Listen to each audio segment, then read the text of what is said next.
Еркеблан бросил актерское мастерство и пришли в мой дом.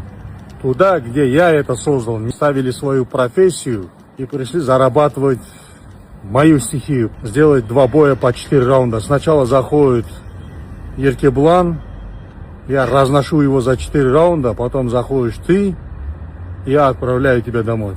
Қуат, ешкім актерский сферадан кеткен жоқ, міне ұрып жатыр. Съемкадамыз, жұмыс ұрып жатырмыз. Енді ММА мен үйіме келіп алдың деп жатсың ғой. Сен де біздің үйге келгенсің, актерский үйге. Бірақ тұрақталамадың ба, в общем, бір-екі рет түстің да халық ұнатпадың ба, жоқсың қазір. Бірақ мен сенің ММАшының үйінде жүрмін. Мен жүре беремін да. Еще ол үйден қуам мен біраз адам. Камил қуып жібердім ғой. Камил қуып жібергем, Камилді обсуждать етпей қойдым, Камил қаратайыншы. Камил қазір көтке қыстырып тұр ғой, оны аккуратно осыр жіберу керек та. И өзіміз, екеуміз, потому что сен Еркебланды 4 раунд тұрам, Камилге қаратайын 4 раунд тұрам деп очередьқа қойып қойыпсың да. Мен очередьқа қоятын адам емеспін. Потому что вызовты сен маған тастадың да, мен саған тастаған жоқпын. Сондықтан бұл жерде очередьқа негізі мен өзім қоюым керек. Бірақ сен жасың сыйлап очередьқа қоям, үйтем демейін.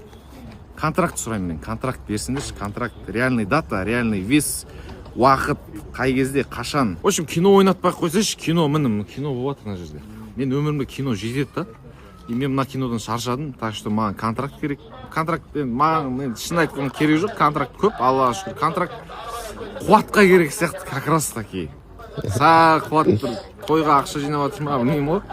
Маған жабысқанына қарағанда енді білмеймін, маған өз ташлай беріңдер маған. Смело. Мен қабылдай берем. Уақыт, дата, время, гонорар. Болды, let's go.